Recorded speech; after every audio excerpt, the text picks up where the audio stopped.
ఈ రోజున కొన్ని మీకు ప్రాముఖ్యమైనటువంటి సంగతులను, హెచ్చరికతో కూడినటువంటి సంగతులను మీ ముందుకు తీసుకురావాలని నేను పరిశుద్ధాత్మ యొక్క దేవుని ప్రేరణ నాకు కలగటం వల్ల ఆ మాటలు మీ ముందు ఉంచాలని నేను ఇష్టపడతా ఉన్నాను. రాకట సమయం ఆసన్నమైనది. చూస్తున్నటువంటి ప్రతి మార్పు ఏవైతే ప్రపంచంలో జరుగుతున్నటువంటి ఆ మార్పులను మనం గమనిస్తూ ఉన్నప్పుడు మనం తెలుసుకోవాల్సింది, మనం గ్రహించాల్సింది ప్రభువు రాకట సమీపంగా ఉన్నదని మనం గమనించాలి. ఓన్లీ మనము ఉన్నటువంటి ఏరియాని మాత్రమే మనం గమనించకూడదు. ఎందుకు అంటే దేవుడు లోకమును ఆయన సృష్టించాడు. ప్రపంచాన్ని సృష్టించింది దేవుడే. ప్రపంచంలో ఏం జరుగుతుందో అన్న విషయాలు కూడా మనం గమనించాలి. ఓన్లీ మన కంట్రీలోనే, మన విజయవాడలోనే ఏం జరుగుతుంది అన్న విషయాలు మాత్రమే కాదు, కానీ ప్రపంచంలో జరుగుతున్నటువంటి, ఎందుకంటే ఈ సృష్టి మరి వినాశనము,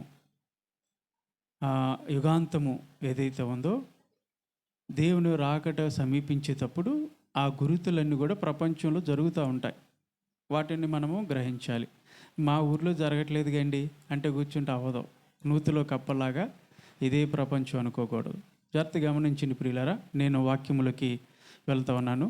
జాగ్రత్తగా మీరు ఆలకించండి. దేవుని వైపు శ్రద్ధ కలిగి ఎటు మీ ఆలోచనలు ఉండకూడదు. ఇంకా ఎక్కడెక్కడో మీ దృష్టి, మీ ఆలోచనలు ఉండకూడదు. ఇక్కడ కూర్చుంటారు, కొంతమంది నిద్రపోతున్నారు, ఇక్కడ కూర్చుంటూ ఉన్నారు. వీళ్ళు మీ ఆలోచనలన్నీ ఎక్కడికో ఉంటాయి. అక్కడికి వెళ్ళొద్దు.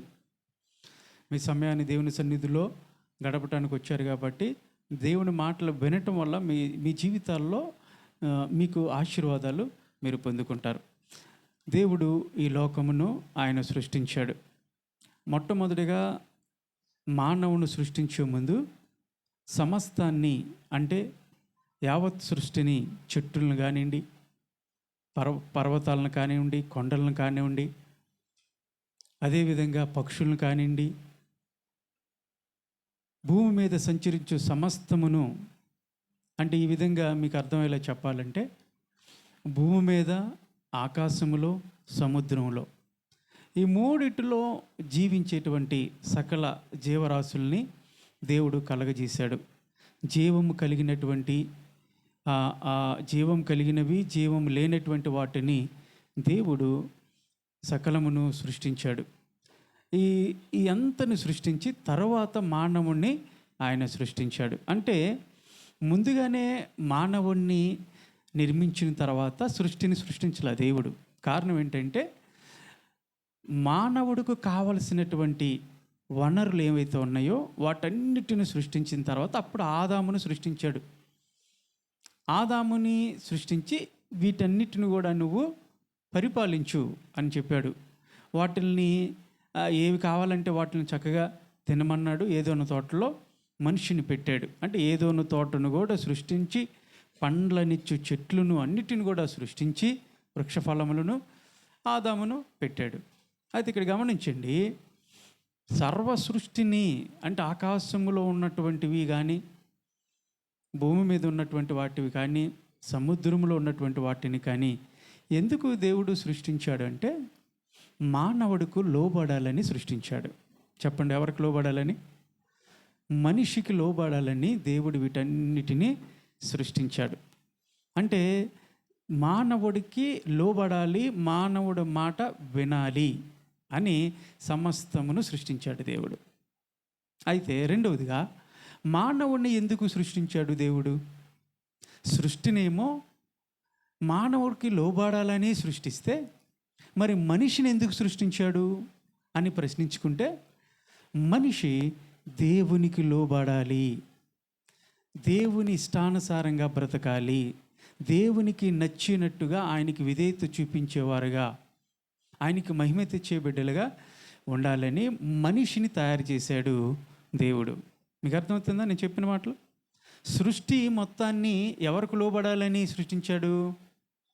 మనిషికి లోబడాలని సృష్టిస్తే మనిషిని ఎందుకు సృష్టించాడు? దేవునికి లోబడాలని సృష్టించాడు. ఇక్కడ వరకు అర్థమైందిగా మీకు? అయితే మనిషి ఎవరికి లోబడతా ఉన్నాడు ఈ రోజున ప్రశ్నించుకుందాం. మనిషిని సృష్టించిన తర్వాత దేవుడు అన్నాడు, మీరు ఫలించండి, అభివృద్ధి పరచబడాలి, మీరు ఫలించాలి, అభివృద్ధి చెందాలి, ఈ సృష్టిని మీరు లోబరుచుకోవాలి అని మనిషికి చెప్పాడు. ఆ తదుపరి మనిషి తన మనుగడ సాగించటం ప్రారంభించాడు. తర్వాత మానవుడు ఈ భూమి మీద విస్తరించటం ప్రారంభమైన తర్వాత ఇప్పుడు చూద్దాం. ఆదికాండము 6వ అధ్యాయము, ఆదికాండము 6వ అధ్యాయము మొదటి వచనం చదువుకుందాం. ఆదికాండం 6వ అధ్యాయం. బైబిల్లో ఉన్నటువంటి వాళ్ళందరూ కూడా తెరిచి చూడండి, లేనటువంటి వాళ్ళు చదువుతున్న వాటిని జాగ్రత్తగా ఆలకించండి.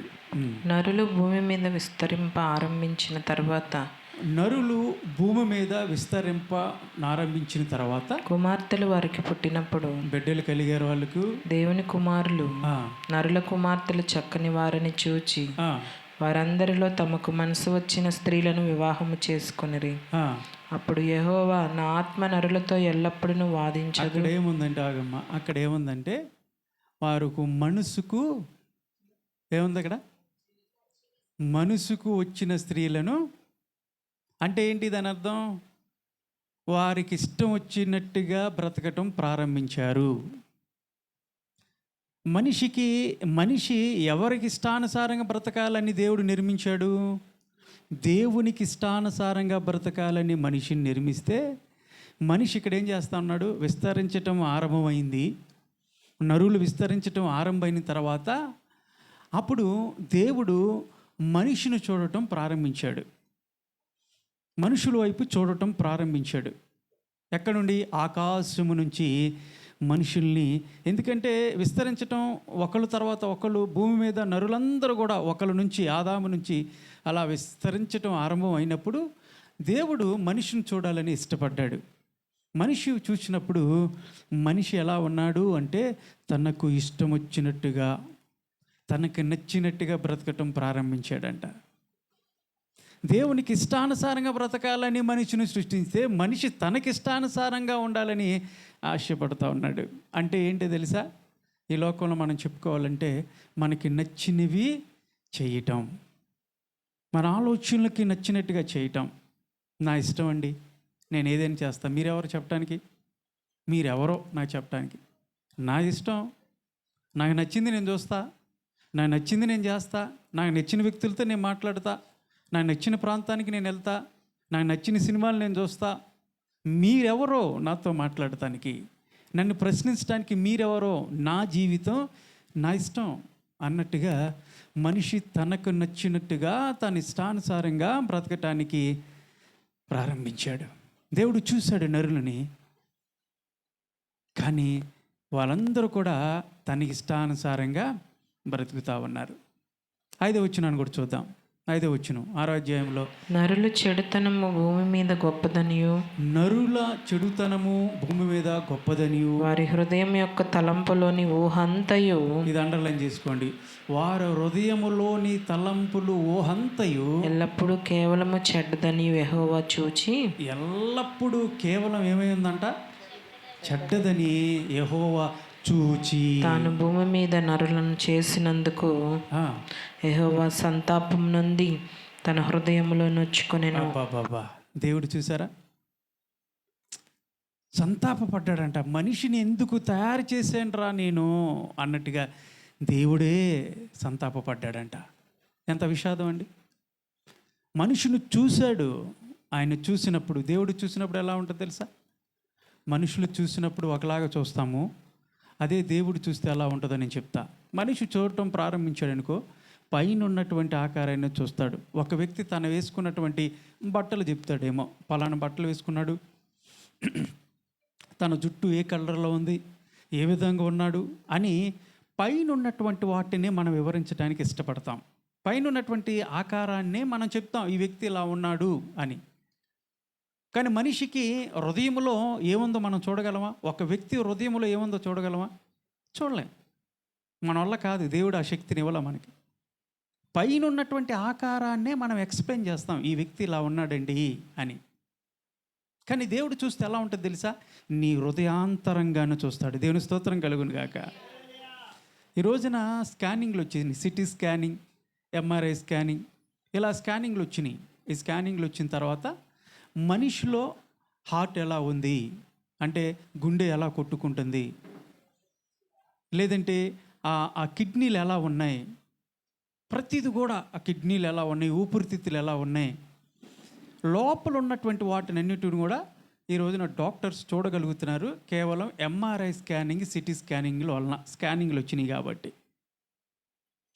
అదేవిధంగా ఎవరైనా సరే దొంగలు, ఈ రోజున దొంగలను పట్టుకోవాలంటే పూర్వకాలంలో చాలా కష్టం అయ్యేది. ఈ రోజున చాలా సులువైపోతుంది, ఒక రోజున పట్టుకోగలుగుతున్నారు పోలీసులు. ఎందుకు అంటే సీసీ కెమెరాలు పెట్టేశారు కదా, ఎక్కడ పడితే అక్కడ సిటీ అంతా కూడా సీసీ కెమెరాలు అనేవి పెట్టేశారు.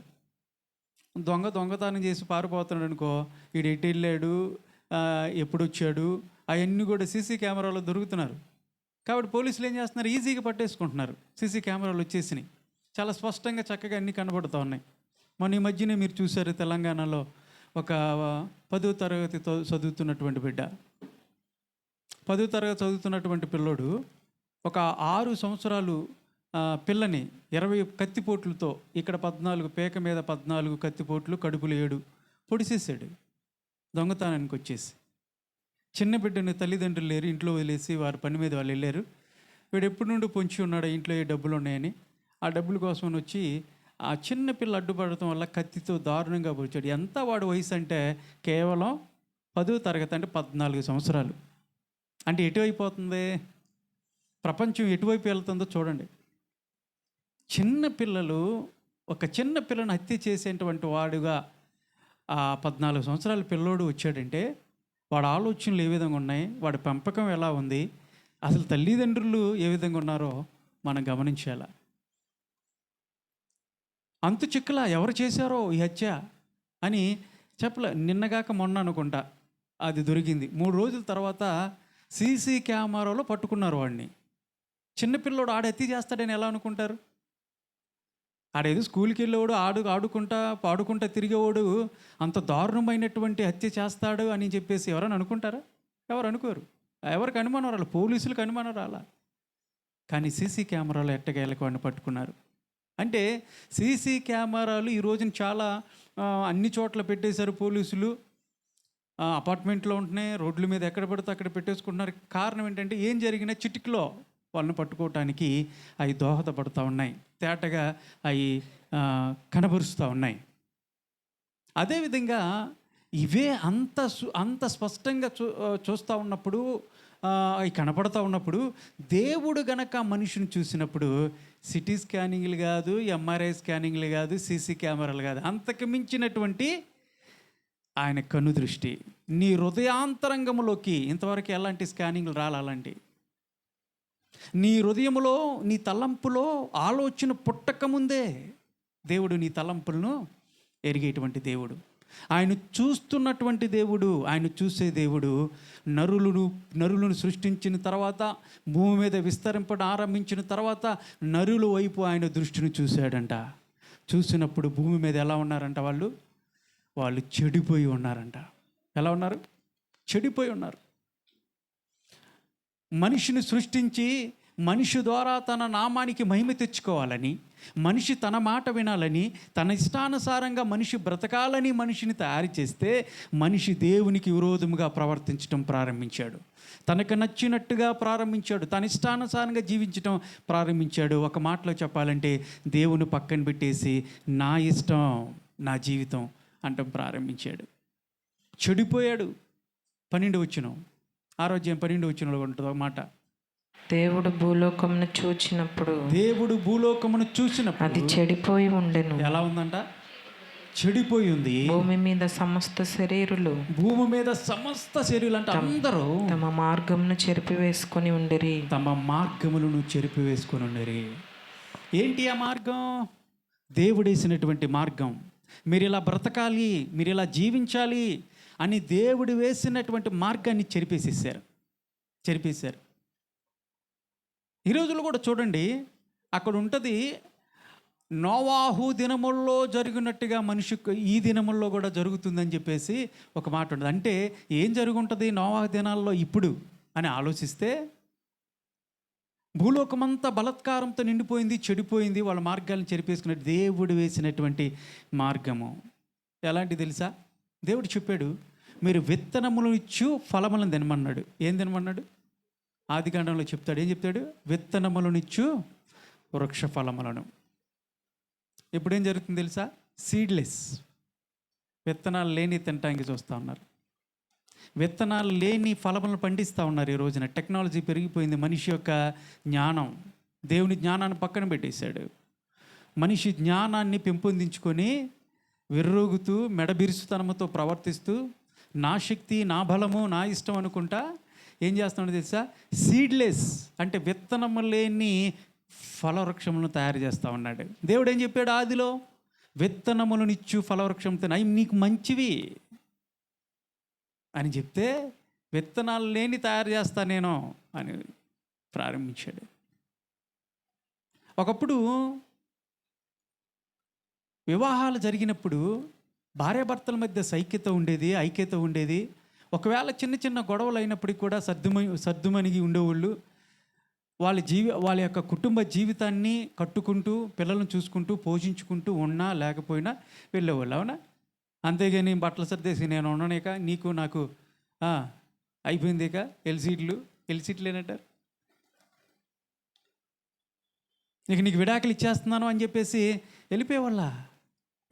చూడండి, పూర్వీకుల పెద్దవాళ్ళు మనం చూస్తున్నట్టయితే ఎన్ని బాధలు వచ్చినా కానీ, ఎన్ని సమస్యలు వచ్చినా కుటుంబాన్ని వదిలిపెట్టి వెళ్ళేవాళ్ళు కాదు, పడేవాళ్ళు. మరి ఈ రోజున అంటే వివాహ జీవితాన్ని ప్రభు దీవించాడు. అన్నిటికన్నా శ్రేష్టమనేది వివాహ జీవితం అని చెప్పేసి అన్నాడు. ఆయన ఆశీర్వదించాడు దంపతుల్ని. అయితే ఈ రోజున ఏం చేస్తూ ఉన్నారు తెలుసా?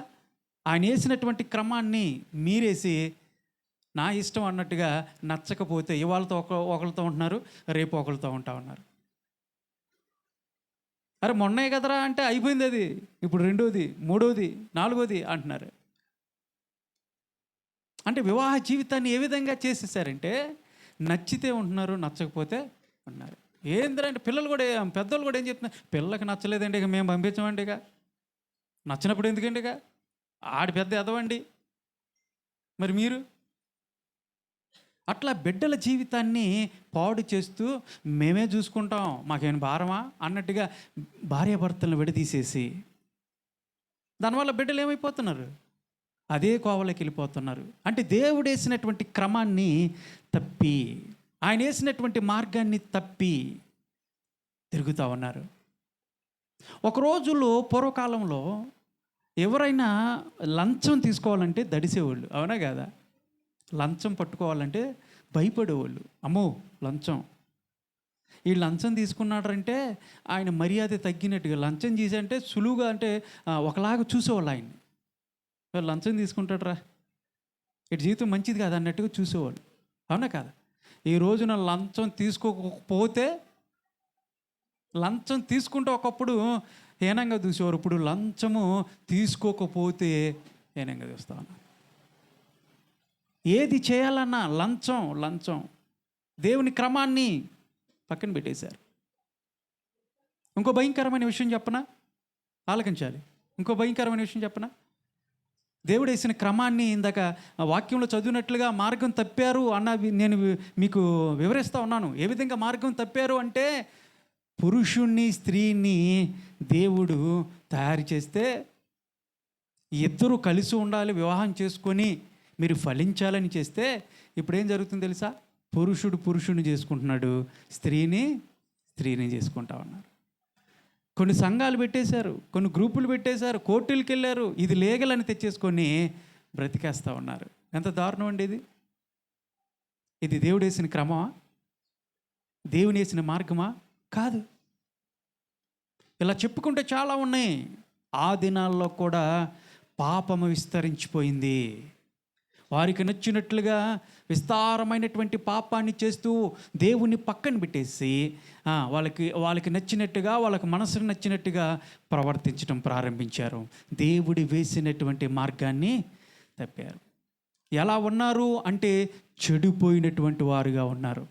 అప్పుడు నోవాహుని పిలిచాడు దేవుడు. మనిషిని ఎందుకు సృష్టించానని సంతాపపడ్డాడంట, బాధపడ్డాడంట. ఒక నిర్ణయానికి వచ్చేసాడు. ఏంటి తెలుసా?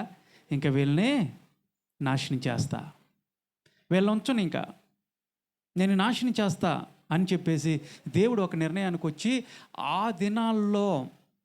దినాలలో ఉన్నటువంటి వారిలో ఒక ఆయన నీతిమంతుడిగా కనపడ్డాడు. ఆయన పేరు నోవాహు. అతని కుటుంబం దేవుని దృష్టిలో నీతిమంతులు కనపడ్డారు. నోవాహుని పిలిచాడు. నోవాహు అన్నాడు. ప్రభువా, చిత్తమయ్యా అన్నాడు. నేను ఒక మాట చెప్తున్నా, జాగ్రత్తగా విను. ప్రభువా ఏంటి? ఇదిగో భూమి మీద మనుషులందరూ కూడా చెడిపోయి ఉన్నారు. ఎక్కడ చూసినా పాపమే, వరసలు లేకుండా ప్రవర్తిస్తూ ఉన్నారు. వాళ్ళని ఎందుకు నేను తయారు చేశానని నేను బాధపడుతున్నా. నోవాహు, నువ్వు ఒక పని చేయి. నీవు నీ కుటుంబము ఆ ఉగ్రత నుండి తప్పించబడాలంటే, ఒక ఉగ్రత రాబోతూ ఉంది. జలప్రలయాన్ని రప్పించబోతా ఉన్నా. ఆకాశము నుంచి తూములు విప్పబడతాయి, జలప్రలయం పైనుంచి వర్షం పడుతుంది. కాబట్టి నీవు నీ కుటుంబానికి ఒక ఓడని తయారు చేసుకో, ఒక ఓడని తయారు చేయి అని నోవాహుకి చెప్పాడు. నోవాహు చెప్పినప్పుడు, పైనుంచి వర్షం పడతాం ఏంటయ్యా, ఏం మాట్లాడుతున్నావు? ఇప్పుడు వరకు ఏం వర్షం లేదు కదా, పైనుంచి పడతాం ఏంటని చెప్పేసి అన్నాడా? లేదు, విశ్వాసం ఉంచాడు. దేవుడు చెప్పాడంటే ఖచ్చితంగా జరిగిద్ది అని నోవాహు విశ్వాసం ఉంచాడు. కారణం ఏంటి తెలుసా? ఆ దినాల్లో వర్షాలు లేవు, పైనుంచి వర్షాలు పడేవి కాదు. నోవాహు దినాల వరకు కూడా సృష్టి ఎలా ఉందంటే పైనుంచి వర్షం పడేది కాదు. మరి ఎలా పంట పండేది కింద భూమి మీద అంటే, భూమిలో నుంచి తేమ వచ్చేది, మంచు పడేది, కింద నుంచి తేమ వచ్చేది. ఆ తేమ వల్ల భూమి అంతా తడిచిపోయి ఉండేది. కాబట్టి పంటలు పండేవి, పైనుంచి వర్షం పడేది కాదు. ఒక జరగనటువంటి సంగతిని, అప్పటి వరకు కని విని ఎరగనటువంటి సంగతిని దేవుడు నోవాహు చెప్పినప్పుడు, పైనుండి వర్షం పడుతుందంటే, ప్రభా ఇప్పుడు వరకు వర్షం లేదు, ఎలా పడిద్ది, వర్షం ఏంటి, పైనుంచి పడతాం ఏంటి అనేటువంటి అపనమ్మకాన్ని వ్యక్తపరచలేదు. కానీ దేవుడు చెప్పాడంటే ఖచ్చితంగా నెరవేరుస్తాడు. దేవుని స్తోత్రం కలుగును గాక. నమ్మాడు నోవాహు. వాడను తయారు చేయటం ప్రారంభించాడు. జాగ్రత్తగా గమనించిన ప్రియులారా, వాడని తయారు చేయటం ప్రారంభించినప్పుడు పండితులు చెప్తా ఉన్నారు, నోవాహు వాడని 120 సంవత్సరాలు తయారు చేశాడు. ఎన్ని సంవత్సరాలు?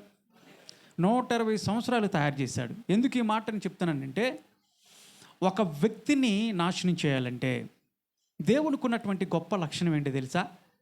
దేవుడు పరిశుద్ధుడు. ఎవరమ్మా? దేవుడు పరిశుద్ధుడు.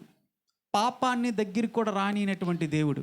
మన దేవుడు పరిశుద్ధుడు, దహించు అగ్ని, భీకరుడు అని పేరుంది ఆయనకి. అయితే నోవాహు దినాల్లో ఉన్నటువంటి జనులందరూ కూడా చెడిపోయి ఉన్నారు. వారి మార్గాల్ని చెరిపేసుకున్నప్పుడు దేవుడు వారిని నాశనం చేయాలనుకున్నాడు. పరిశుద్ధుడైనటువంటి దేవుడు, భీకరుడైనటువంటి దేవుడు, పాపాన్ని అసహించుకునేటువంటి దేవుడు వారిని నాశనం చేయాలనుకున్నాడు. కానీ ఇంకొక వైపు దేవుడికున్నటువంటి లక్షణం చెప్పనా? ఒక నాణ్యాన్ని తీసుకుంటే ఒక వైపున బొమ్మ ఉంటుంది, ఒక వైపున బొరుసు ఏదంటారు, బొమ్మ బొరుసు అంటారు. ఒక నాణ్యానికి ఒక వైపున దేవుడు అనేటువంటి ఒక నాణ్యాన్ని తీసుకుంటే, ఒకవైపున ఆయన పరిశుద్ధుడు, భీకరుడు, దహించే అగ్ని, పాపాన్ని అసహించుకునేటువంటి వాడు. కానీ మరొక వైపున ఆయన ఏంటి తెలుసా? ప్రేమగల దేవుడు. దేవుని స్తోత్రం చెప్పండి. ఒకవైపు ప్రేమగల దేవుడు, దయగల దేవుడు, కనికరం గల దేవుడు, కరుణగల దేవుడు, మన పైన విస్తారమైనటువంటి ప్రేమను చూపించే దేవుడు. నాశనం చేయాలనుకున్నటువంటి దేవుడు ఒక అవకాశాన్ని ఇచ్చాడు ఇక్కడ నోవాహు టైంలో ఉన్నటువంటి జనులకి. ఒక వ్యక్తిని నాశనం చేయాలన్నా, లేదంటే ఒక సమాజాన్ని, ఒక పట్టణాన్ని, ఒక ప్రాంతాన్ని దేవుడు నాశనం చేయాలనుకుంటే ఒకేసారి నాశనం చేయడు. వారికి కనీసం ఒక అవకాశాన్నైనా ఇస్తాడు, ఒక అవకాశాన్నైనా ఇస్తాడు వాళ్ళకి. అయితే అవకాశాన్ని ఉపయోగించుకున్నటువంటి వారిని ఏమంటారు? బుద్ధిమంతులు అంటారు. అవకాశాన్ని కాళ్ళతో తన్నుకున్నటువంటి వారిని మూర్ఖులు అని పిలుస్తారు.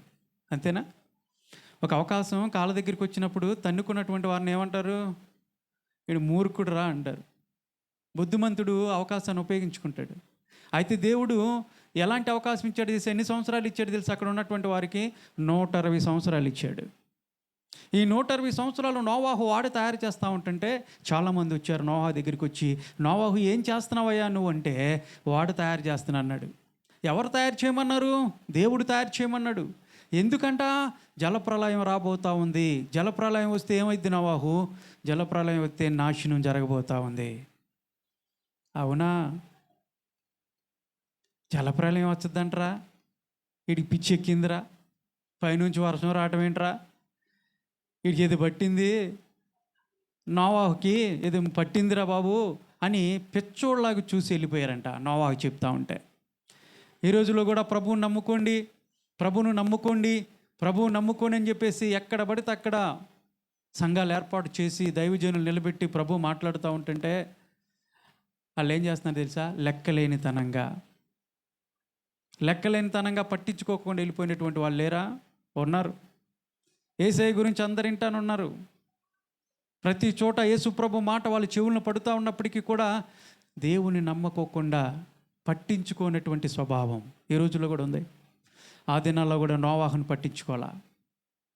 పరలోకం, నరకం ఉంది, అయా దేవుణ్ణి నమ్ముకోండి, నీ జీవితం ఇలాగే నీ కథ ముగిస్తే, ఒకరోజు నీ లోకాన్ని విడిచి వెళ్తే, ఇదే జీవితంతో కనుక నువ్వు చనిపోతే, ఈ పాపిష్టకరమైనటువంటి జీవితంతో, ఈ చెడిపోయినటువంటి జీవితంతో నువ్వు చనిపోతే నరకానికి వెళ్తావు, దేవుని నమ్ముకొని మంచిగా బ్రతికితే పరలోకానికి వెళ్తావు అని చెప్తే, అయ్యగారు ఏమన్నా పరలోకాన్ని చూశాడా? చెప్తా ఉన్నాడు పెద్ద. ఈయన నరకాన్ని వెళ్ళి చూసి వచ్చాడా? నరకం ఎట్లా ఉంటుందో చెప్తున్నాడు, పరలోకం ఎలా ఉంటుందో చెప్తున్నాడు. నేను చూసి వచ్చాడా అండి?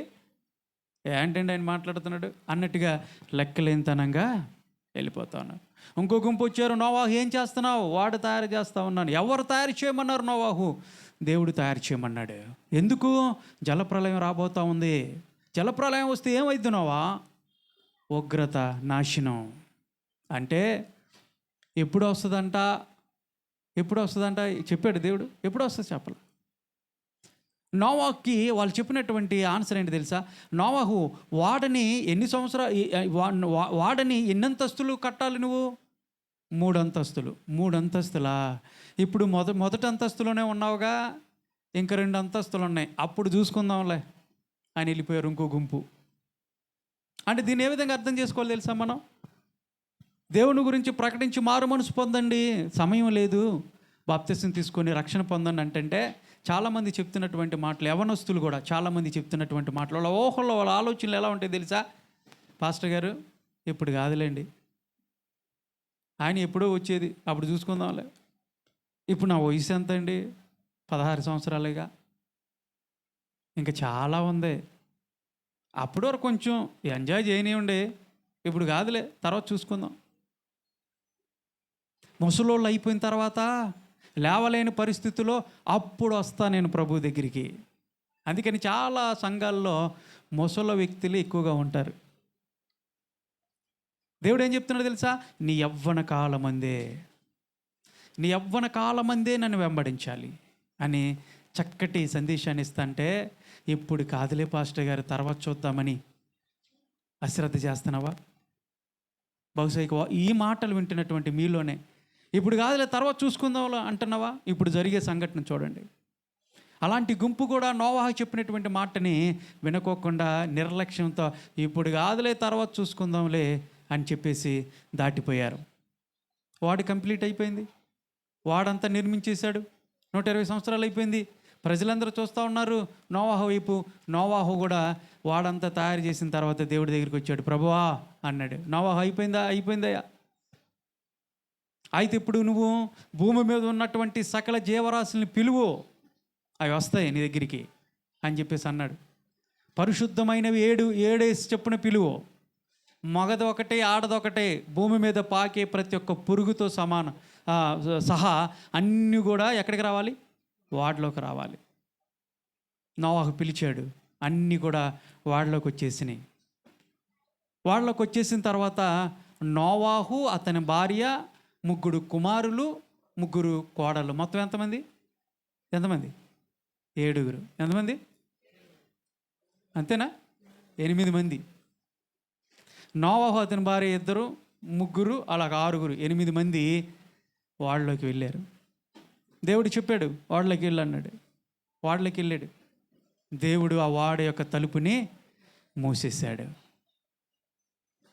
అరే పిచ్చోడరా ఈడేంద్ర బాబు అన్నట్టు చూస్తున్నటువంటి వాళ్ళందరూ కూడా అప్పటికి కూడా ఇచ్చినటువంటి అవకాశాన్ని పక్కన పెట్టేసి మూర్ఖత్వంతో అక్కడ ఉన్నటువంటి ప్రజలందరూ కూడా ఆ వాడలోకి వెళ్ళకోకుండా నోవాహు చెప్పినటువంటి సువార్త, నోవాహు 120 సంవత్సరాలు ప్రకటించాడని ఉంది. వాళ్ళందరికీ చెప్పాడు, అయా మారు మనసు పొందండ్రా, దేవుడు ఉగ్రత రాబోతా ఉంది, మీరు మారండి మారండి అని నోవాహు 120 సంవత్సరాలు ప్రకటించాడు. వాక్యం చెప్తా ఉంది ప్రకటించాడని. కానీ ఏ ఒక్కరు కూడా వినలా. నిర్లక్ష్యంతో, మూర్ఖత్వంతో అందరూ చూస్తూనే ఉన్నారు. ఈలోపు ఆకాశంలో ఉరుములు ప్రారంభమైనాయి. ఒక చిన్న మెరుపు రావటం ప్రారంభమైంది. అందరూ చూస్తున్నారు, భలే ఉందిరా, ఆకాశం మెరుస్తుంది, భలే ఉంది, ఎప్పుడు లేదు అన్నట్టుగా చూస్తూ ఉన్నారు.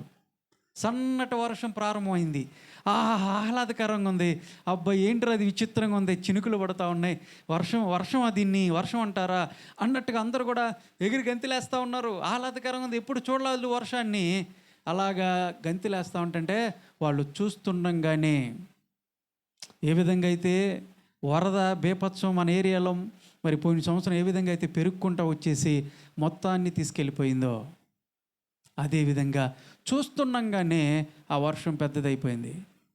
బైబిల్లో ఉంటుంది, ఆకాశ తూములు విప్పబడ్డాయి, భూమి కింద నుండి నీళ్ళు, పైనుంచి నీళ్ళు, విస్తారమైనటువంటి నీళ్ళు, 40 రాత్రులు 40 పగళ్ళు వర్షం భూమి మీద ప్రచండమైనటువంటి వర్షం కురవటం వల్ల ఈ భూమి అంతా కూడా నిండిపోయింది. ఆ వర్షంలో వాళ్ళందరూ కూడా కొట్టుకుపోతూ మునిగిపోతున్నటువంటి వాళ్ళు, అక్కడ ఉన్నటువంటి ఏ చెక్కో ఏదో ఒక ఆధారాన్ని తీసుకొని ఆ నోవాహు కట్టినటువంటి ఆ వాడ దగ్గరికి వెళ్ళి, ఆ తలుపు దగ్గరికి వెళ్ళి డోర్ నాక్ చేస్తూ ఉన్నారు. నోవా ప్లీజ్ నోవా, దయచేసి డోర్ తీ Nova, please Nova, please Nova అని బతిమలాడుతూ ఉన్నారు. కానీ దేవుడే ఆ వాడ డోరుని మూసివేసినప్పుడు ఎవరి తరం అవుతుంది తీయటానికే? ఎవరి తరం కాదు. నోవాహు దినములో ఉన్నటువంటి జనులు చెడిపోయి ఉన్నారు. చెడిపోయినటువంటి వారిని దేవుడు చూశాడు, వాళ్ళని నాశనం చేయాలనుకున్నాడు. పరిశుద్ధుడైనటువంటి దేవుడు, భీకరుడైనటువంటి దేవుడు వాళ్ళని నాశనం చేయాలనుకున్నాడు. అదే దేవుడు ప్రేమగల దేవుడు, దయగల దేవుడు, కరుణగల దేవుడు ఒకవైపున వాళ్ళకి ఒక అవకాశాన్ని ఇచ్చాడు. అవకాశాన్ని వాళ్ళు ఉపయోగించుకోకపోగా ఏమైపోయారు? నాశనం అయిపోయారు. నోవాహు దినంలో ఉన్నటువంటి జనులందరూ కూడా మూర్ఖత్వంతో వాళ్ళకి ఇచ్చినటువంటి అవకాశాన్ని కాళ్ళతో తన్నుకొని నాశనం అయిపోయారు. ఇది గుర్తుంచుకోండి. నోవాహు దినాల్లో జనులు ఏ విధంగా ఉన్నారు? చెడిపోయి ఉన్నారు. చెడిపోయినటువంటి వాడిని దేవుడు నాశనం చేయాలనుకున్నాడు. నాశనం చేయాలనుకున్నటువంటి దేవుడు ఒక అవకాశాన్ని ఇచ్చాడు. అవకాశాన్ని సద్వినియోగపరుచుకోకుండా కాళ్ళతో తన్నుకొని ఏమైపోయారు? నాశనం అయిపోయారు. ఓకే కదా ఇది? రైట్. తర్వాత ఇంచుమించుగా 1 సంవత్సరం ఆ విధంగా తర్వాత భూమి మీద నీళ్ళన్నీ కూడా ఇంకిపోయినాయి. వాడలో ఎంతమంది ఉన్నారు? నోవాహు యొక్క బిడ్డలు 8 మంది ఉన్నారు వాళ్ళు. తర్వాత వాళ్ళు మొత్తం కూడా నేలంతా కూడా ఆరిపోయిన తర్వాత, నీళ్ళంతా కూడా ఆరిపోయిన తర్వాత వాళ్ళు భూమి మీదకి వచ్చారు. భూమి మీదకి వచ్చినటువంటి 8 మందితో, అంటే నోవాహు, అతని భార్య, 3 కుమారులు 3 కోడళ్ళ కిందకు వచ్చిన తర్వాత వారి నుంచి మళ్ళీ భూమి మీద జనులు విస్తరించడం ఆరంభమైంది. నోవాహు దినం వరకు అంతా క్లోజ్ అయిపోయింది. అక్కడితో ఉన్నటువంటి వాళ్ళందరూ చనిపోయారు. ఇప్పుడు మిగిలింది 8 మందే. ఇప్పుడు 8 మందితో దేవుడు మళ్ళీ సృష్టిని ఆరంభించాడు. వారితో మళ్ళీ సృష్టిని ప్రారంభించాడు.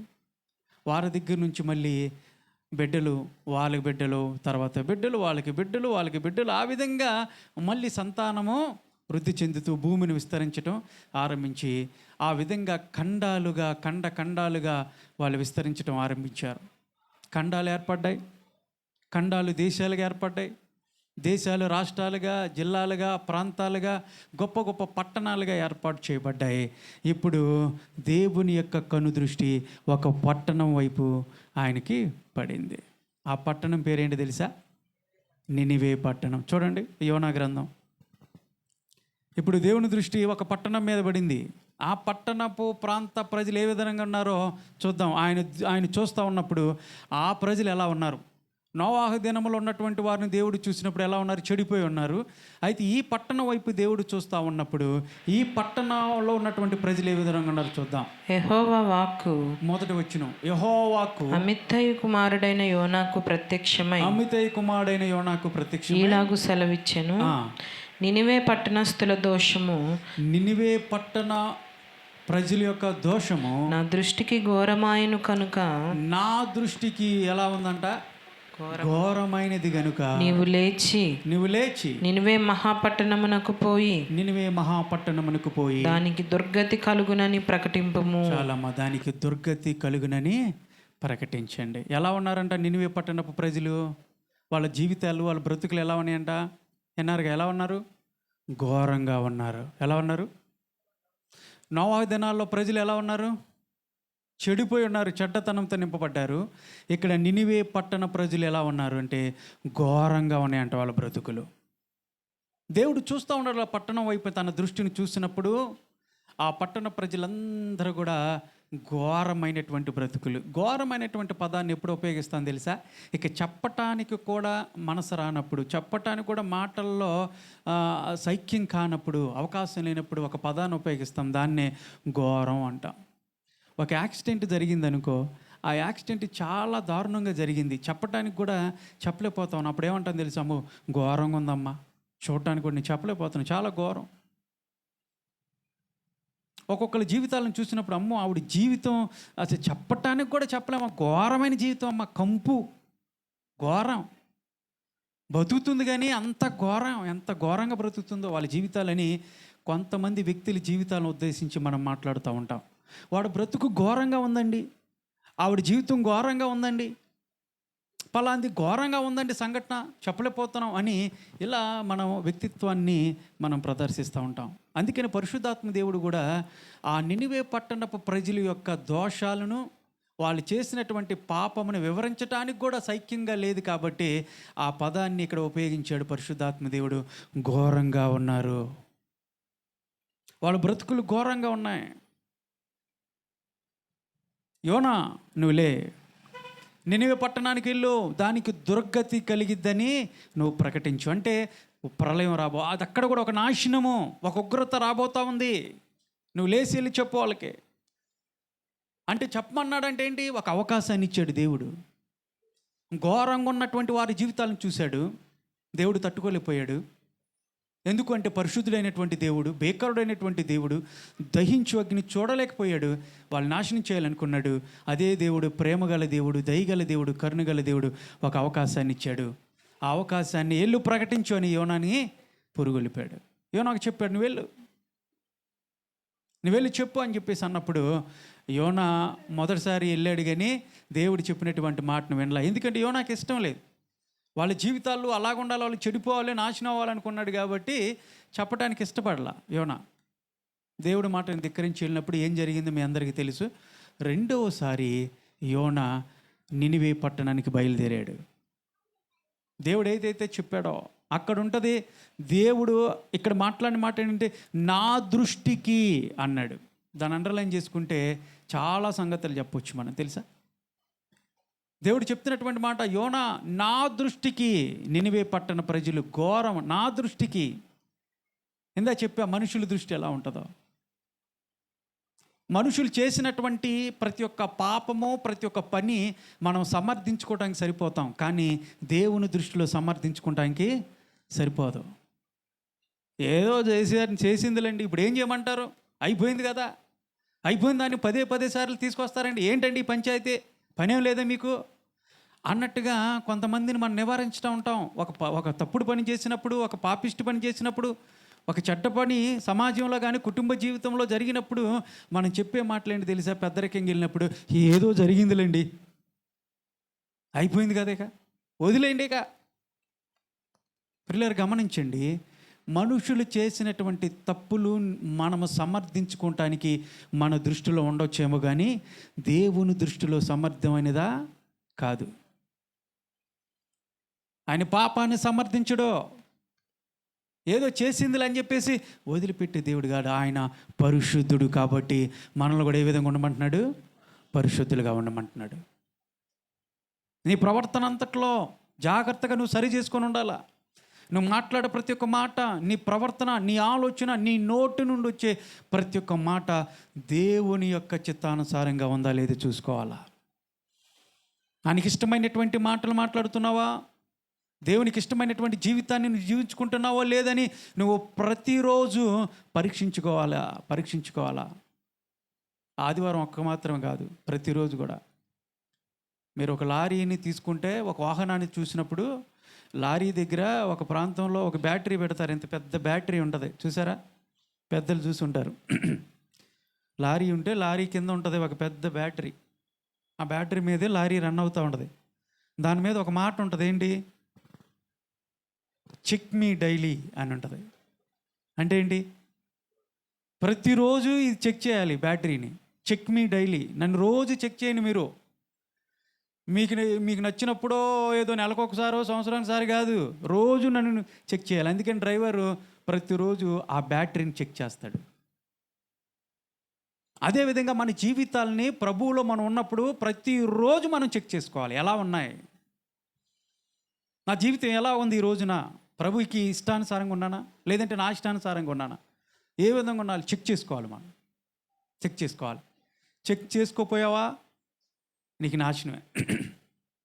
దేవుడు చెప్తా ఉన్నాడు, నీ జీవితాన్ని డైలీ చెక్ చేసుకోవాలి. ప్రభువా, ఇదిగో నా జీవితాన్ని నీకు ఇస్తా ఉన్నాను అయ్యా, పవిత్రంగా ఉండాలని నేను ఆశపడతా ఉన్నాను, నీకు ఇష్టానుసారంగా ఉండాలి అని ప్రభు సన్నిధిలో ప్రతిదినం నువ్వు నీ జీవితాన్ని చెక్ చేసుకోవాలా. నీ దృష్టిలో నువ్వు చేస్తున్నటువంటి ప్రతి ఒక్క పని నీకు సమర్థనీయతగా ఉండొచ్చేమో. చేశానండి, ఇప్పుడు ఏం చేయమంటారండి? చెప్పొచ్చారు, నాకు తెలుసులే. మూర్ఖత్వం, బుద్ధిహీనత, అవివేకత, ఇది గర్వం, మెడబిరుస్తానం. ఎవరి మాట వినరు, ఎవరి మాట లక్ష్యం చేయరు. నా ఇష్టం ఏంటి మీరు చెప్పేది? కానీ దేవుని దృష్టిలో నువ్వు అనగలవా? దేవుడు అడిగితే నువ్వేం చెప్తావు? ఏ సమాధానం చెప్తావు? నా దృష్టిలో అంటున్నాడు దేవుడు, ప్రతిది కూడా సమర్థనీయత కాదు. చెక్ చేసుకోవాలా. యోనాలే, చెడిపోయారు వాళ్ళు, వెళ్ళి ప్రకటించి వెళ్ళి.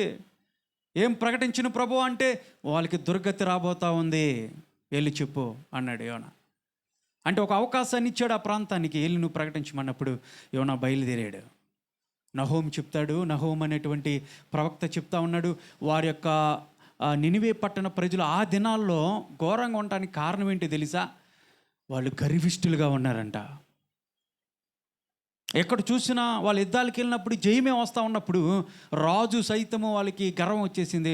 నా బలము, నా శక్తి, నా జ్ఞానము, ఎవరు లేరు, మాకు దేవుడు అనేవాడు ఎవరు లేరు, మా సొంత జ్ఞానం అండి, మా బలము, మా శక్తి. ఈ రోజులో కూడా అదే అంటూ ఉంటారు కదా. ఎవరండి దేవుడు?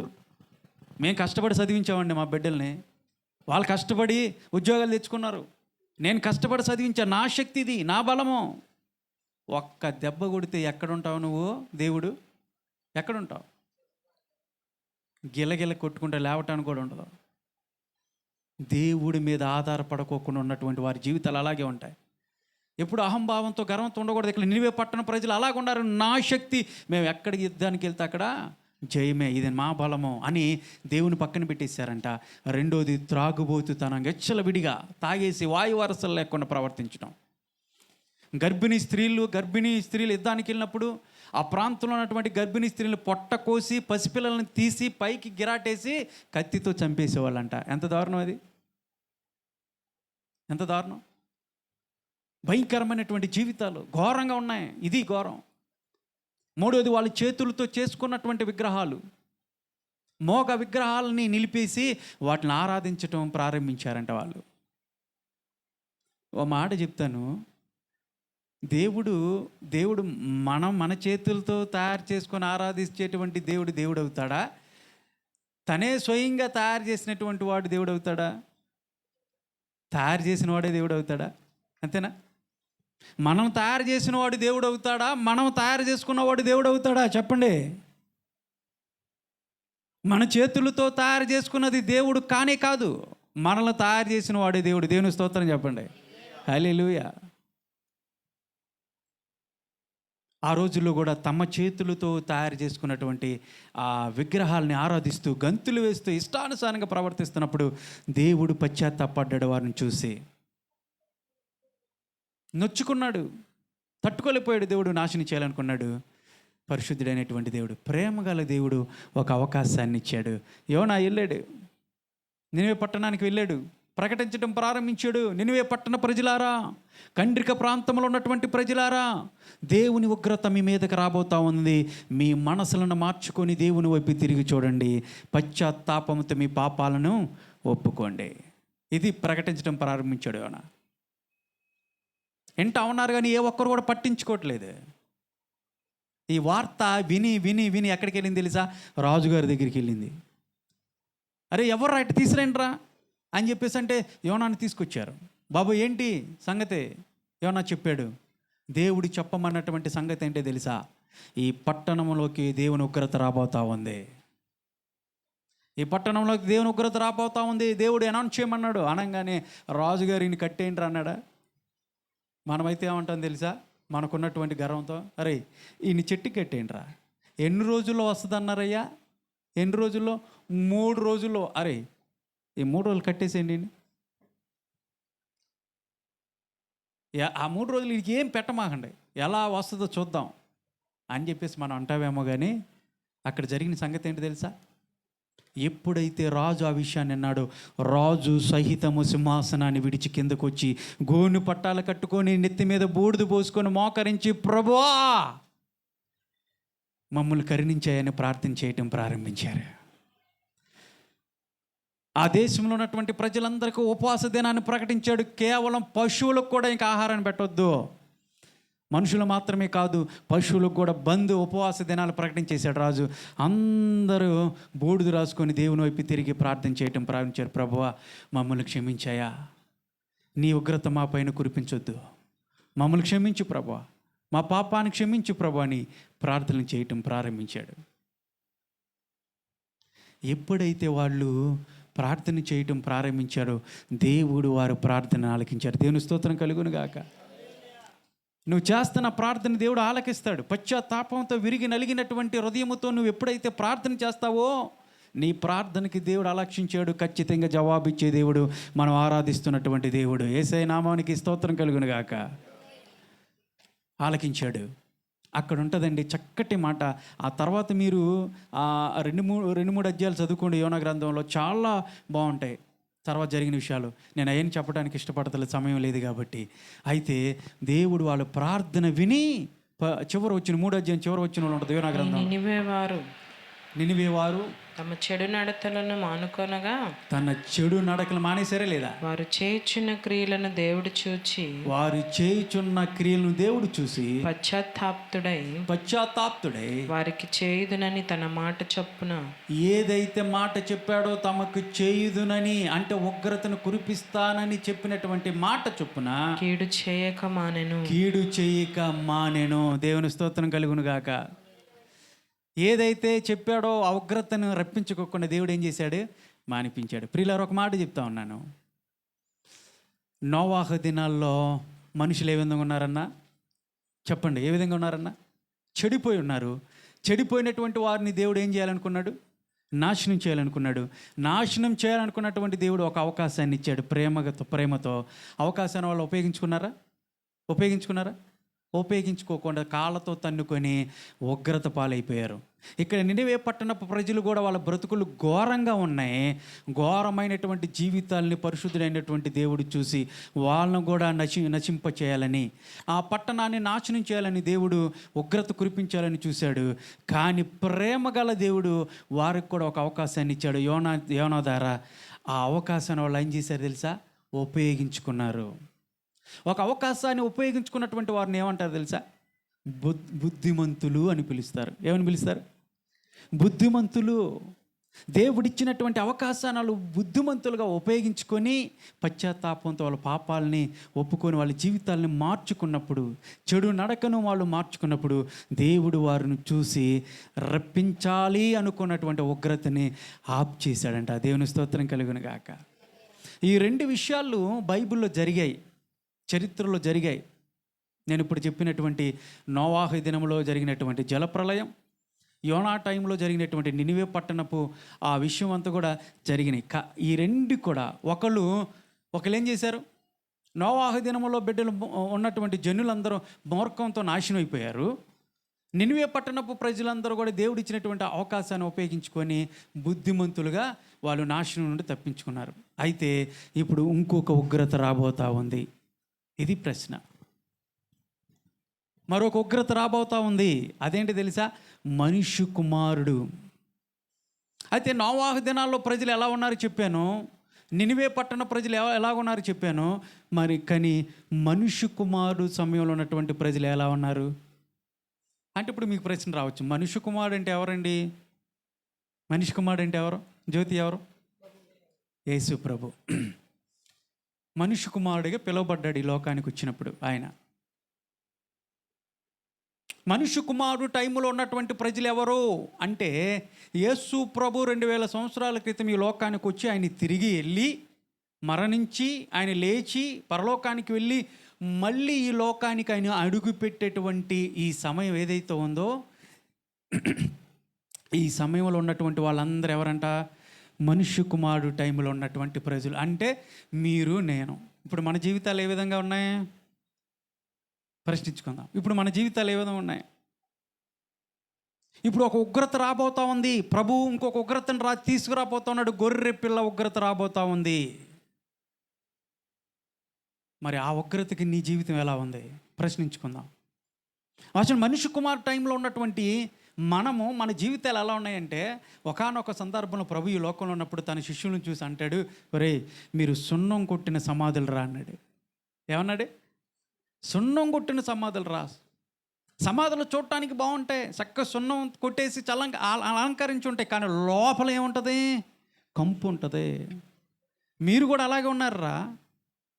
పైకి చూడటానికి అబ్బా ఎంత మంచోడండి, ఎంత మంచిదండి, చూడండి ఎంత ప్రార్థన చేస్తుందో, చూడండి వాక్యం ఎలా చదివిద్దో, క్రమం తప్పకోకుండా అని మనుషులు పైపోయి ఆకారాన్ని చూసి మెచ్చుకుంటారేమో. లోపల ప్రభు అడుగుతూ ఉన్నాడు, మరి నీ జీవితం ఎలా ఉంది? నోవాహు టైంలో ఉన్నటువంటి ప్రజలు చెడిపోయినటువంటి వారుగా ఉన్నారు. నినివే పట్టణపు ప్రజలు ఘోరమైనటువంటి బ్రతుకులు బ్రతుకుతూ ఉన్నారు. మనుష్య కుమారు టైంలో ఉన్నటువంటి మన జీవితాలు ఏ విధంగా ఉన్నాయి అంటే, భ్రష్టు పట్టుకుపోయి సున్నం కొట్టిన సమాధుల్లాగా ఉన్నాయని ప్రభు చెప్తా ఉన్నాడు. పైకి బాగానే కనపడుతూ ఉన్నారు, మంచితనంగా నటిస్తూ ఉన్నారు. కొంతమంది బిడ్డలు తల్లిదండ్రుల దగ్గర నటిస్తూ ఉంటారు, మంచిగా ఉన్నట్టుగా నటిస్తూ ఉంటారు. కానీ బయటికి వెళ్ళినా చూడాలి వాళ్ళ తీరుతేనలో అసలు రంగు బయటపడిద్ది. బయటికి వెళ్ళినప్పుడు పాస్టర్ గారు కనపడంగానే వందనాలండి, ప్రైజ్ లార్డ్ అండి అని చెప్పేసి చాలా వినయంతో ఉంటారు. మళ్ళీ బయటికి వెళ్ళిన తర్వాత ఏంటారా చూద్దాం, ఏంటి దాని నుంచి మాట్లాడుతున్నావు, నీ సంగతి ఏంటో చూస్తారా? అది అసలు రంగు. దీనేమంటారు తెలుసా? సున్నం కొట్టిన సమాధి అంటారు. దేవుడు ఏమడుగుతున్నాడు తెలుసా? నీ పై ఆకారం కాదు, నీ లోపల ఉన్నటువంటి జీవితం నాకు కావాలా, నీ పర్సనల్ లైఫ్ నాకు కావాలంటున్నాడు దేవుడు. నీ వ్యక్తిగత జీవితం. కొంతమంది ఏమంటారు తెలుసా? యవనస్తులు ఏంటి ఇంతవరకు ఓకే, కానీ ఈటు జోలికి వచ్చారంటే మర్యాద ఉండదంటారు. ఇది నా పర్సనల్, మీరు మాట్లాడతాం ఎవరు మాట్లాడతాం లేదు. ఇంకా నా పర్సనల్ జోలికి వస్తే ఎవరు నేను సహించను. ఇంతవరకు మీరు చేయమన్నారు చేస్తా, ఈ పని చేయమన్నారా చేస్తా, ఫలానా చేయమన్నారా ఇది మాటకి నా పర్సనల్, దీని జోలికి వస్తే మాటకి ఊరుకోను అంటారు. ఏంటి నీ పర్సనల్? ఏంటి నీ పర్సనల్? దేవుడు అడుగుతున్నాడు, నీ పర్సనల్ జీవితం నాకు కావాలి. నీ పర్సనల్ జీవితం అంటే ఏంటో తెలుసా? దేవుడు ఏం అడుగుతున్నాడు తెలుసా? ఎవ్వరూ లేనప్పుడు ఒంటరిగా ఒకే రూమ్లో నువ్వు ఉంటావు చూసావా? ఇంట్లో ఎవ్వరు ఉండరు, నువ్వు ఒక్కడివే రూములో ఉన్నప్పుడు ఉన్నటువంటి జీవితం, నువ్వు ఎవరితో మాట్లాడతావో, నువ్వేం చేస్తావో, నువ్వే ఆలోచనలు కలిగి ఉంటావో, నీ తలంపులేంటో అప్పుడు బయటపడుతుంది. ఒంటరిగా ఉన్నప్పుడు ఉన్నటువంటి జీవితమే నీ వ్యక్తిగత, నీ పర్సనల్ జీవితం. అది ప్రభు అడుగుతున్నాడు, నాకు ఇవ్వదే. ఎవరు లేనప్పుడు నువ్వేం చేస్తావో నాకు తెలుసు, ఎవరు లేనప్పుడు నువ్వు ఎవరితో మాట్లాడతావో నాకు తెలుసు, నువ్వు ఎలాంటి జీవితాన్ని గడుపుతావో నాకు తెలుసు, ఆ జీవితాన్ని నాకు ఇవ్వు అంటున్నాడు ప్రభు. నీ పర్సనల్ లైఫ్ కావాలా? ఎలా ఉంది నీ జీవితం? మనిషి కుమారుడు యొక్క జీవితంలో, మనిషి కుమారుడు యొక్క టైంలో ఉన్నటువంటి మనందరి జీవితాలు ఏ విధంగా ఉన్నాయి? ఈ రోజున దేవుడు చెప్తా ఉన్నాడు, ఒక ఉగ్రత రాబోతా ఉంది. మరి తప్పించబడతావా? రక్షించబడతావా? లేదంటే నోవాహు దినములో ఉన్నటువంటి వారి వాళ్ళే మూర్ఖత్వంతో కాళ్ళతో తన్నుకొని నాశనం అయిపోతావా? లేదంటే నినివే పట్టణపు ప్రజలకి దేవుడు ఇచ్చినటువంటి అవకాశాన్ని ఉపయోగించుకొని దేవునికి వారి జీవితాలను అప్పగించుకొని దేవుని వైపు చూస్తూ సౌండ్ దగ్గర ఆయన వైపు తిరిగి వాళ్ళ పాపాలను ఒప్పుకొని, ప్రభువా నన్ను క్షమించాయా, నన్ను క్షమించు ప్రభువా అడుగుతావా ప్రభువుని? నీ పర్సనల్ లైఫ్ని తీస్తావా? గొర్రెపిల్ల ఉగ్రతకి నువ్వు లోనవుతావు. ఎవ్వరు తట్టుకోలేరంట. దేవుని యొక్క ఉగ్రత రాబోతా ఉంది. మరలా ఆ ఉగ్రతలు ఎవరు నిలబడలేరు. అది దహించు అగ్ని వలె రాబోతా ఉంది. ఈ విధంగానే ఈ పాపిష్టి జీవితంతోనే నువ్వు రక్షణ పొందుకోకుండా ఈ చెడ్డ జీవితంతోనే అందరిని మోసం చేస్తూ నేను మంచివాడిని, నేను మంచివాడిని పై భక్తిని ప్రదర్శిస్తూ నీ జీవితాన్ని ప్రభువుకు దూరంగా ఉంటూ ఇంకా పాపాన్ని చేస్తూ ఉన్నావేమో. నన్నెవరు గుర్తుపడతలేదు, నన్నెవరు చూడలేదు, ఆహా నేను ఎంత తెలివిగా ప్రవర్తిస్తున్నాను అన్నట్టుగా నీ జీవితం ఉందేమో. ప్రభు అడుగుతున్నాడు, సెట్ రైట్ యువర్ లైఫ్. నీ జీవితాన్ని మార్చుకో తమ్ముడు, చెల్లి. దేవుడు చెప్తా ఉన్నాడు, నీ జీవితం సరిచేయబడాలి ఈ దినాన. ఒకవేళ దేవుడికి దూరంగా ఉన్నావేమో, నీ వ్యక్తిగత జీవితం అంతా చెడిపోయి ఉందేమో, నీ గురించి ఉదయకాల సమయంలో పాడుతున్నా, నిన్ను బట్టే మాట్లాడుతూ ఉన్నాడు ప్రభు. Set right your life. నీ జీవితం సరిచేయబడాలా. నటన జీవితం వద్దు, నటించొద్దు దేవుని దగ్గర. దేవుడు అడుగుతా ఉన్నాడు, నీ జీవితం సరిచేయబడాలి. ఒకవేళ ఈ విధంగానే చనిపోతే ఎక్కడికి వెళ్తావు తెలుసా? నిత్య నరకానికి వెళ్తావు. నరకం ఎలా ఉంటుంది తెలుసా? నరకములో అగ్ని ఆరదు, పురుగు చావదు, అగ్ని మండుతూనే ఉంటుందంట. మన ఆత్మ అక్కడ మండుతూనే ఉంటుంది. అయ్యో అయ్యో అయ్యో అని కేకలు వేస్తూ ఉంటావంట. నరకానికి వెళ్దాం అనుకుంటున్నావా? మార్చుకో నరకం. ఎన్నాళ్ళు నీవు జీవించినా గాని ఏమున్నది లోకంలో,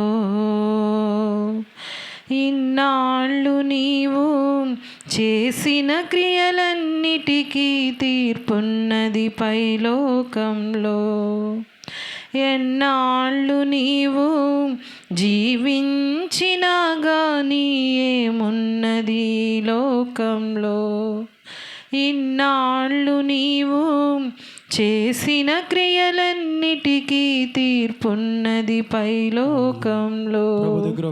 తీర్పు దినమునందున ఆయన ముందు నీవు నిలిచే ధైర్యం నీకుందా? తీర్పు దినమునందున ఆయన ముందు నీవు నిలిచే ధైర్యం నీకుందా? నిలిచే ధైర్యము నీకుందా?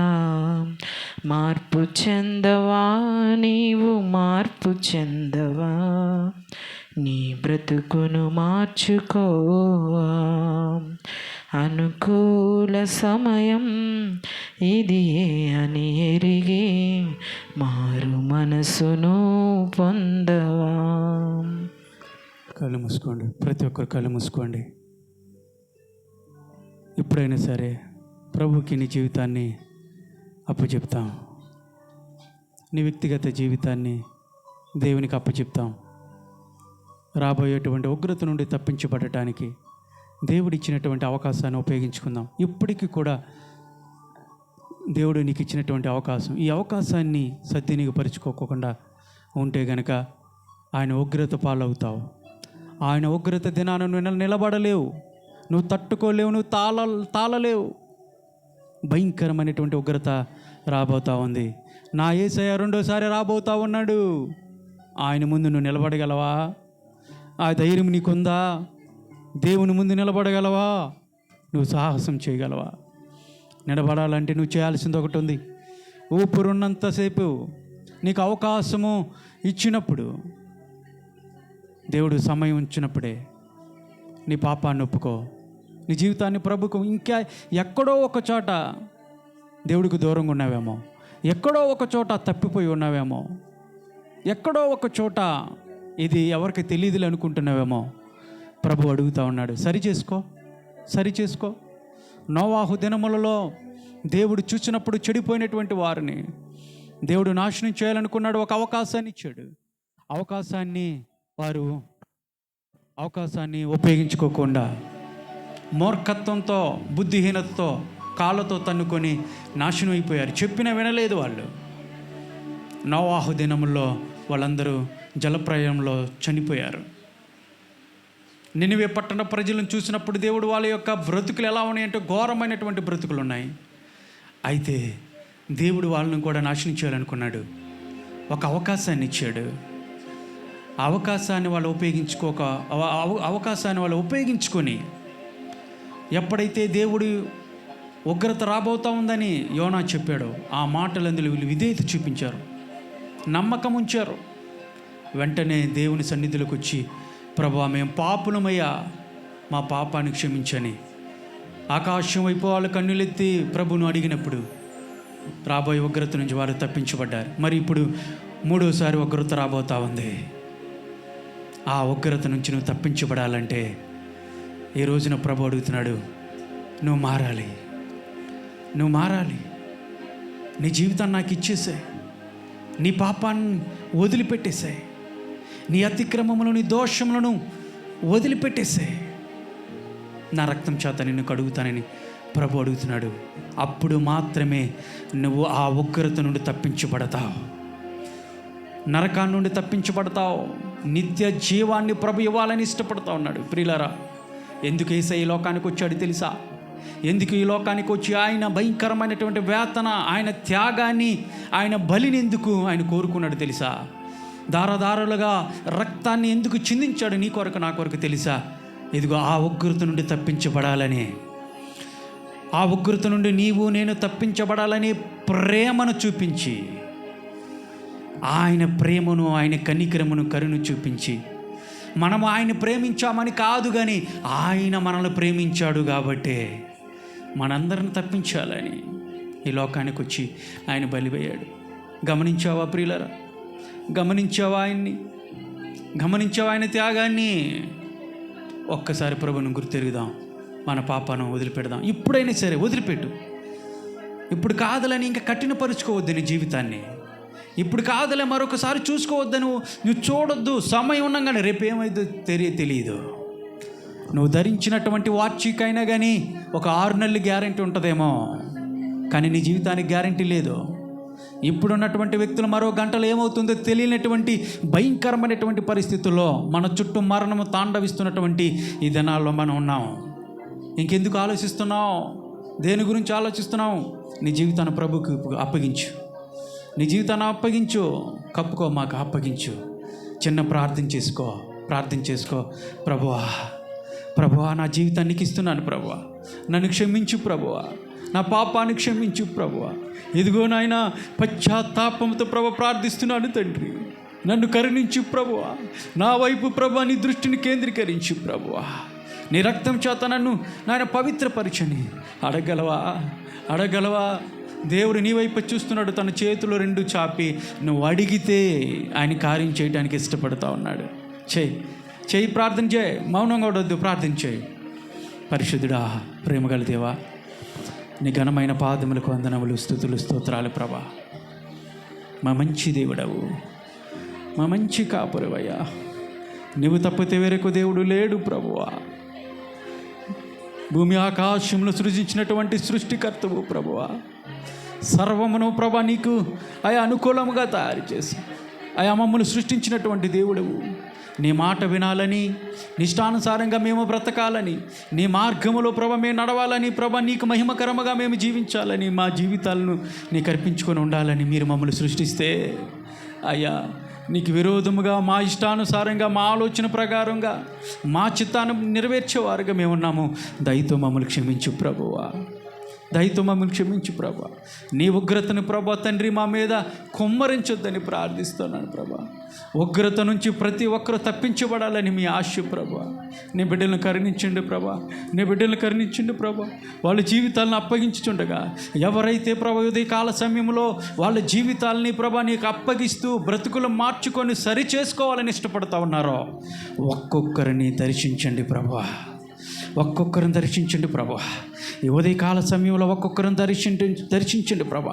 నీ మాటలను ప్రభా, జీవం గలనటువంటి మాటలను ప్రభా ఇదిగో వారి జీవితంలో గుండె లోతుల్లోకి తీసుకెళ్ళమని ప్రార్థిస్తున్నాను. గొప్ప ఉజ్జీవాన్ని హృదయంలో నుండి లేవనెత్తమని ప్రార్థిస్తున్నాను. గొప్ప ప్రవర్తన ప్రభా, పరివర్తన వాళ్ళ జీవితాల్లో చూడగలుగులాగిన సహాయం చేయండి. నీ కృపను వారిపైన సమృద్ధిగా కుమ్మరించమని ప్రార్థిస్తున్నాను తండ్రి. సహాయం చేయండి, లేవనెత్తండి, బలపరచండి ప్రభా. నీ సాక్షులుగా ప్రతి ఒక్కరిని జీవింపచేయమని అపవాది చేతుల్లో నుంచి, వాడి తంత్రాలలో నుంచి, వాడి ఉచ్చులు, వాడి వలల నుంచి ప్రతి ఒక్క బిడ్డని ప్రభా విడుదల దయచేయమని ప్రార్థిస్తూ వాళ్ళకు ఉన్నటువంటి అవసరతలను తీర్చేయండి. అనారోగ్య సమస్యలను విడుదల దయచేయండి, స్వస్థతలను దయచేయండి, సంపూర్ణ ఆరోగ్యాన్ని దయచేయండి. చిన్న బిడ్డలు ప్రభా తండ్రి చిన్ననాటి నుంచి నీ దయలో ఎదటానికి సహాయం ఇచ్చేయమని ప్రార్థిస్తున్నాను. యవనస్తులు ఉన్నారు ప్రభా, యవ్వన కాలంలోని ప్రభా తండ్రి వాళ్ళ జీవితాలని మార్చుకొని ప్రభా మారు మనసు పొంది రక్షణ అనుభవంలోకి నడిపించమని ప్రార్థిస్తున్నాను. యవ్వన కాలంలోని ప్రభా నీ పరిచర్యలో పాలు పొందుకుంటూ ప్రభా వాళ్ళకి ఇచ్చినటువంటి తలంతులు నీ సేవలో ప్రభా ఉపయోగించుకుంటూ నీ సాక్షులుగా నీ కాడనెత్తుకొని ప్రభా ముందుకు కొనసాగే అనుభవంలోకి ప్రతి ఒక్కరిని తీసుకురమని ప్రార్థిస్తా ఉన్నాను. పెద్దలున్నారు, వృద్ధులున్నారు ప్రభా, ఇదిగో నాయన వారికి కావలసినటువంటి శక్తిని, బలాన్ని దయచేయమని ప్రార్థిస్తున్నాను ప్రభా. వాళ్ళ ఆయుష్ ఎంత ఉందో మాకైతే తెలియదు కానీ ప్రభా ఆయుష్ కాలం అంతా కూడా మంచి ఆరోగ్యాన్ని దయచేయమని ప్రార్థిస్తున్నాను ప్రభా. కృంగిపోకుండా, బలహీనపడుకోకుండా ప్రభా, పడిపోకుండా, జారిపోకుండా ప్రభా విమోచన దినము వరకు కూడా ప్రభా మీరు వేసినటువంటి ముద్ర, పరిశుద్ధాత్మదేవ మీరు వేసినటువంటి ముద్ర నాయన, విమోచన దినం వరకు మమ్మల్ని విడిపించే దేవుడు నువ్వే కాబట్టి నాయన నీ బిడ్డల నిరీక్షణతో, కృపతో నిలబడి ప్రభా మీరు ఇచ్చినటువంటి నిరీక్షణ, మీరు ఇచ్చినటువంటి నిత్య జీవం కోసం ఎదురు చూస్తున్నటువంటి బిడ్డలకి నాయన విశ్వాసాన్ని స్థిరపరచండి. ప్రార్థనలో బలాన్ని సమకూర్చమని ప్రార్థిస్తున్నాను. అయా ప్రభ కూడి వచ్చినటువంటి ప్రతి ఒక్క బిడ్డని ప్రార్థనా వీరులుగా, ప్రార్థనా పరులుగా మీరు లేవనెత్తమని ప్రార్థిస్తున్నాను తండ్రి. విశ్వాసములో బలపరచమని ప్రార్థిస్తున్నాను తండ్రి. వాళ్ళ నోటికి మీరు తోడై ఉండండి, వాళ్ళ ఆలోచనలో మీరు తోడై ఉండండి, వాళ్ళ క్రియలందు, వాళ్ళ పనులందు ప్రభు తండ్రి మీరు తోడై ఉండమని ప్రార్థిస్తున్నాను ప్రభా. మీకు విరోధముగా ఏ పాపము చేయకుండా ప్రభా ఇదిగో నాయన ఈ వారమంతా కూడా ప్రభు తండ్రి, గడవబోయే వారమంతా కూడా ప్రభు తండ్రి మీరు మరో అడుగు తోడుగా ఉండమని ప్రార్థిస్తున్నాను. నీకు నచ్చినటువంటి బిడ్డలుగా, అయా నీకు నచ్చినటువంటి బిడ్డలుగా, నీకు ఇష్టమైనటువంటి బిడ్డలుగా, నీకు మహిమ తెచ్చే బిడ్డలుగా ప్రతి ఒక్కరిని లేవనెత్తమని ఈ కంట్రిక ప్రాంతాన్ని ప్రభా దీవించండి, ఆశీర్వదించండి. ప్రతి ఒక్క కుటుంబాన్ని, ప్రతి ఒక్క జీవితాన్ని ప్రభా నీ ముందు పెడతా ఉన్నాను. ఐక్యత, సైక్యత, సమాధానము, శాంతి, సమాధానముతో నింపి ప్రభువా నీ నామానికి మహిమ తెచ్చుకోమని, అపవాది కట్టల నుంచి విడిపించమని ఘనత, మహిమ, ప్రభావమును నీకు ఆరోపిస్తూ నజరుడైన యేసుక్రీస్తు నామం పేరిట అడిగి వేడుకొనుచున్నాను తండ్రి. ఆమేన్, ఆమేన్.